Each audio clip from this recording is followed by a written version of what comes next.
네, 지방선거 공천이 마무리 국면에 접어들면서 국회의원 보궐선거 공천 국면이 열리고 있는데요. 민주당의 전략이 어떤지 강득구 최고위원에게 좀 물어보도록 하겠습니다. 직접 모셨습니다. 어서 오세요, 최고위원님. 안녕하세요, 강득구입니다. 네, 일단 정청래 대표가 밝힌 원칙은 전략 공천이 원칙이다.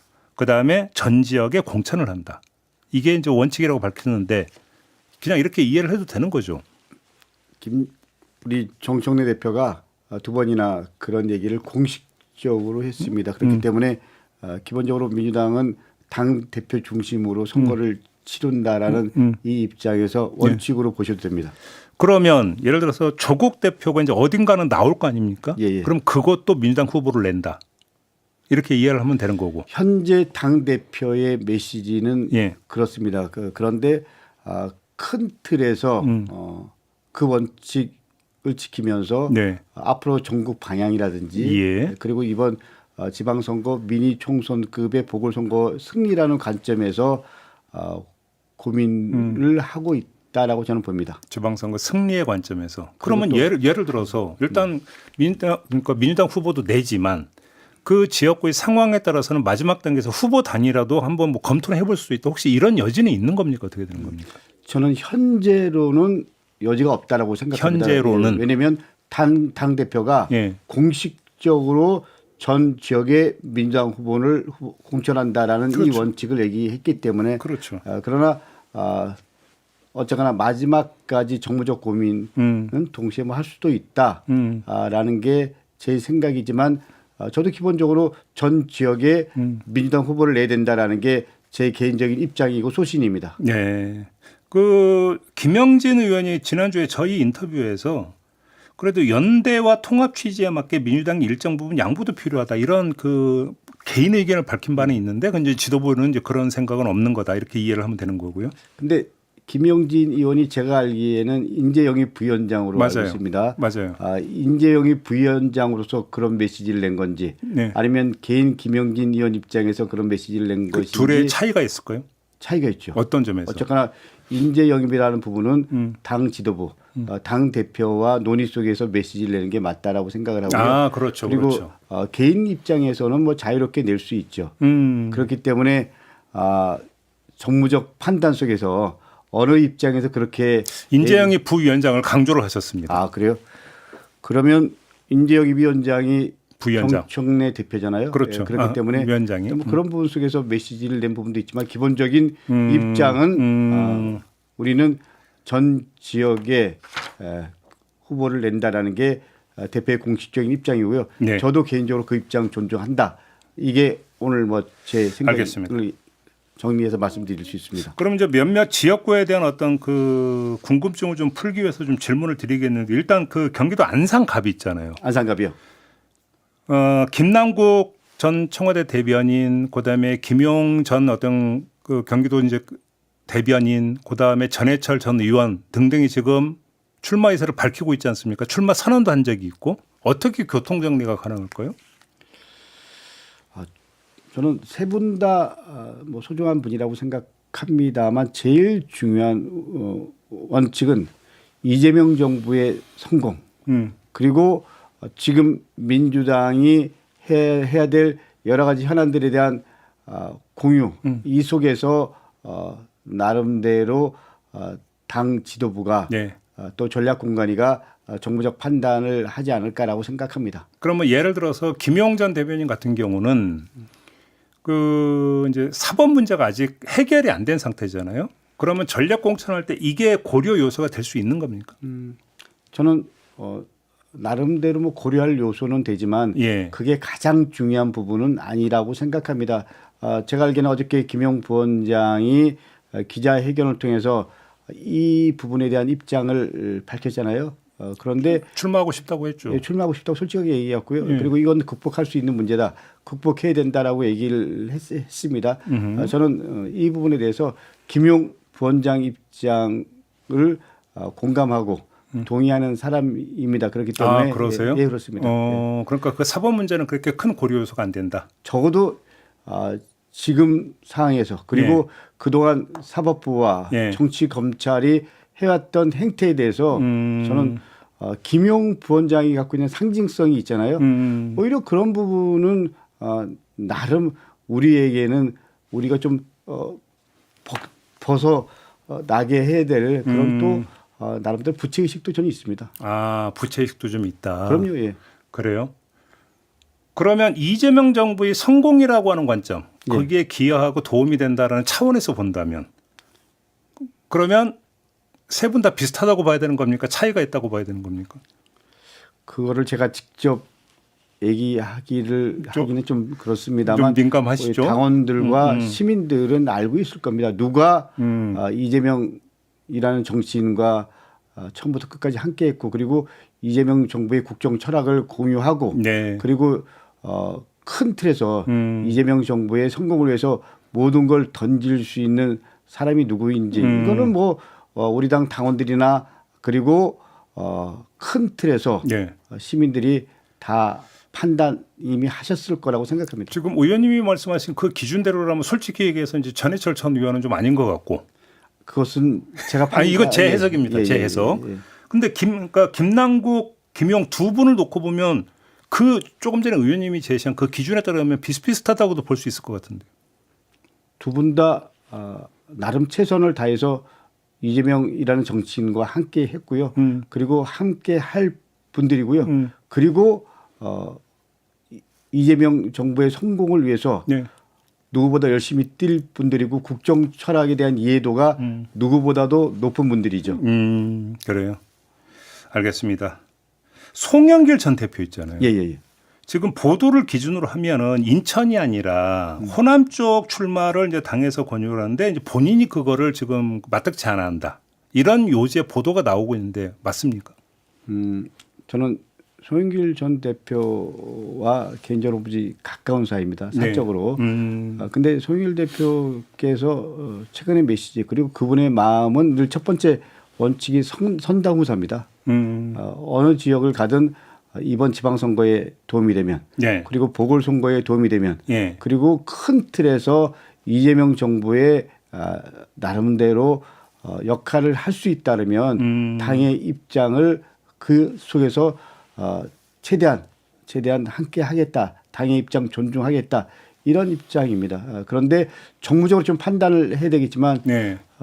호남을 가는 게 당 입장에서 네. 또 그분 입장에서 도움이 되냐. 이재명 정부의 성공을 해서 도움이 되냐. 그 부분에 대해서는 좀 더 생각해 볼 여지가 있다라고 생각을 하고요. 가장 중요한 원칙은 좀 전에 말씀드린 마지막 이재명 정부 성공을 위해서 송영길의 역할 그 속에서 당과 그리고 송영길 전 대표가 고민을 하고 그리고 그 속에서 판단을 할 거라고 저는 생각합니다. 그래요. 그러면 지금 의원님의 말씀을 정리를 하면 당 차원에서 송영길 전 대표를 호남 쪽으로 돌리는 이게 뭐 지금 뭐 결정되거나 이런 게 아니라는 말씀이신 거죠. 일단 첫째. 그 어떤 것도 결정된 것이 없는 것으로. 그러면 이 호남 출마 관련해서 당 차원에서 송영길 전 대표하고 대화를 나눈 적도 없습니까? 제가 구체적으로 얘기를 나눈 적은 없지만 송영길 전 대표께서 분명한 것은 이재명 정부의 성공을 위해서 기여하고 싶다. 그리고 이번 지방선거 때 본인의 역할 후보자로서의 입장도 있지만 어쨌거나 상대적으로 힘든 지역을 다니면서 선거의 승리를 위해서 본인이 최선을 다해서 헌신하고 싶다. 그 입장에서 좀 바라봐주면 좋겠다라는 얘기를 어려운 했습니다. 곳에서. 그렇죠. 상대적으로. 예. 그러면 예를 들어서 지금 뭐 하남이라든지 이런 쪽으로 갈 가능성도 배제할 수 없다고 혹시 해석을 해도 되는 걸까요? 본인은 어떤 입장도 당의 입장을 존중하지만 본인이 좀 더 쓰임새가 있는 곳으로 그리고 좀 더 그 어려운 지역 하지 않겠다. 뭐 이런 지금 말씀 종합해 호남은 아니네요. 그러면 그에 대한 판단도 이건 제 해석입니다. 예. 알겠습니다. 부산 북구갑 있잖아요. 예. 하정우 수석이 나오는 겁니까? 안 나오는 겁니까? 사실은 그 부분은 저는 원칙적으로 이렇게 생각합니다. 지금 민주당이나 대한민국 입장에서 가장 중요한 건 정파적 입장 떠나서 이재명 정부의 성공이잖아요. 네, 그렇죠. 저는 그렇기 때문에 마지막 판단은 적어도 하정우 정무수석이 현재 청와대 정무수석이잖아요. 청와대 AI 수석. AI 수석이죠. 예, 예. 그렇기 때문에 대통령의 입장을 존중하는 것이 맞다라고 생각합니다. 일단 최종적으로 이제 대통령의 의사가 제일 중요하다. 그렇죠. 예. 그죠? 예. 그건 뭐 충분히 그럴 수 있죠. 어차피 지금 수석이니까. 그럼요. 예. 근데 이제 조승래 사무총장 같은 경우는 그럼에도 불구하고 8분 응사는 넘었다라고 이야기하는 이 발언의 맥락으로 어떻게 이해를 해야 되는 걸까요? 그 발언은 비공식적으로 당에서 하정우 수석을 만나고 있다. 그리고 이제 그 입장에 대한 조율이 어느 정도 되고 있다. 뭐 이런 얘기잖아요. 그렇죠. 근데 하정우 AI 수석도 가장 중요하게 생각하는 게 이재명 정부의 성공, 그 속에서 본인의 역할이라고 생각할 겁니다. 그렇기 때문에 마지막 판단은 거듭 말씀드리지만 대통령의 국정 성공을 위해서 본인의 역할. 아니 그럴 거면 제가 드리는 질문은 만약에 그런 식이라고 한다면 그러면 그냥 당에서 깨끗하게 적고 지금은 국정에 전념하고 지금 상황이라니까 하정우 수석 우리가 포기할 테니까 오히려 지금 국정에 전념하는 게 도움이 될 것 같습니다. 이재명 정부의 성공이나 국정을 위해서 이렇게 왜 선언을 안 하느냐 이 얘기를 하는 거죠. 그러니까 사실은 또 이럴 수도 있는 거죠. 한편으로는 그렇게 좀 하정우 수석에 대한 인지도도 올라가는 거죠. 예, 그러니까 예, 예. 지금 이른바 밀당이 예, 예. 속칭 밀당이 예, 예. 궁극적으로는 출마를 염두에 두고 예. 출마했을 때의 어떤 지명도나 인지도를 올리기 위한 그 차원으로 해석하는 시각도 있기 때문에 여쭤보는 거예요. 뭐 솔직하게 말씀드리면 대통령께서는 하정우 수석이 지금도 역할을 잘해. 근데 국회에 가서 이 분야 포함해서 큰 틀에서 역할을 하기를 바랄 수도 있죠. 대통령의 생각이 그렇게 흘러갈 수도 그만큼 있다. 하정우 수석이 갖고 있는 역량과 능력을 높이 평가한다. 네. 이런 부분도 있고요. 또 다른 또 우리가 고민이 지금 한동훈 전 법무부 네. 장관이 주소를 그쪽으로 옮겼다고 하잖아요. 그건 출마는 기정사실이 됐죠. 예, 이런 부분 속에서 나름대로 어떻게 구도를 뭐 이런 부분들을 당 전략적 차원에서 고민도 동시에 지금 하고 있을 겁니다. 근데 한동훈 대 하정우라고 하면 아직은 지명도는 좀 하정우 수석이 좀 약간 딸린다고도 볼 수 있지 않을까요? 어떻게 보십니까? 현재는 그렇다. 예, 두 분만 놓고 보면 좀 딸리죠. 그러나 솔직히 말씀드리면 그러나 이번 선거가 좀 전에 말씀드린 대로 한 지역의 선거가 아니고요. 전체 보궐선거가 미니 총선급이기 때문에 그런 좀 더 큰 틀에서 봐야 된다. 쉽게 말하면 바람이 불 수도 있다.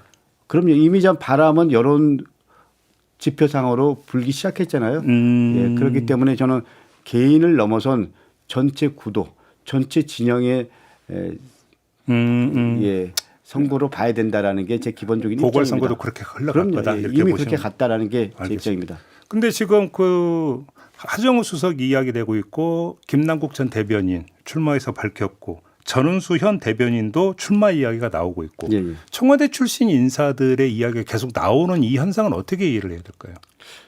저는 가장 중요한 원칙은요. 이재명 정부의 성공. 그게 첫 번째 원칙이라고 생각합니다. 적어도 민주당 입장에서. 그런데 이분들이 나오는 거 국정 철학에 대한 이해도 그리고 대통령의 신뢰 그리고 그 속에서 이재명 정부의 성공을 위해서 그야말로 좀 국회에서 역할을 할 수 있는 역량을 갖고 있는 분들이잖아요. 이분들이 나오는 거 저는 시대의 요구라고 생각하고요. 시대 정신이라고 생각하고요. 적어도 민주당 입장에서 첫 번째 원칙이 이재명 정부 성공이다라는 대전제에서 보면 저는 오히려 오케이. 관장사항이다. 예, 환영한다. 제가 지금 조금 전에 질문드린 김남국 대변인이라고 했는데 김남국 전 비서관과 김남준 전 대변인. 예, 맞습니다. 예. 정정하겠습니다. 이렇게 얘기하다 보니까 함께 묶어버렸네요. 아무튼 그렇게 정리를 좀 하도록 하고 전북지사 경선이 있잖아요. 예, 예. 지금 안호영 의원이 단식 중이거든요. 이 문제 어떻게 풀어야 된다고 생각하십니까? 저는 정청래 대표가 얘기한 사무 공천 원칙, 예, 공정해야 되고 어떤 경우든 불이익이 있어서는 안 되고 네. 개파 배제해야 된다. 예. 이런 원칙 속에서 보면 당연히 안호영 후보가 왜 단식을 하고 있는지 그 근거에 대한 부분들은 우리 그 소위 말하는 윤리감찰단에서 풀어내는 것이 맞다라고 생각합니다. 근데 이게 지금 뭐 언론 보도 나오고 했지만 이제 큰 결격 사유는 이제 이게 아니다라고 해서 그러니까 지금 지도부가 판단을 했던 거 아닙니까? 그 당시에는 이랬습니다. 제가 최고위원이잖아요. 그 도의원 한 분이 있었는데 그분은 문제가 있는 것 같다. 그래서 그분에 대해서는 조사한다. 근데 현재 상황에서 예. 그 다른 후보는 혐의가 없다. 그 입장에서 여론조사 강행한다. 예. 뭐 이 입장이었는데 전제가 있습니다. 추후 문제가 있으면 문제가 확인되면 다시 조사한다. 이런 입장이었기 때문에 그 이후에 예를 들면 이제 식사비 대납이요. 대납이요. 이런 부분 식당 주인이 받은 적이 없다라든지 몇 가지가 있잖아요. 그런 부분에 대해서 어쨌거나 이제 윤리감찰단이 다시 한번 밝혀서 그 부분에 대해서 우리 그 안호영 후보 다 이해하고 그리고 공감하고 받아들이고 뭐 이런 것이 사무공천의 원칙이고요.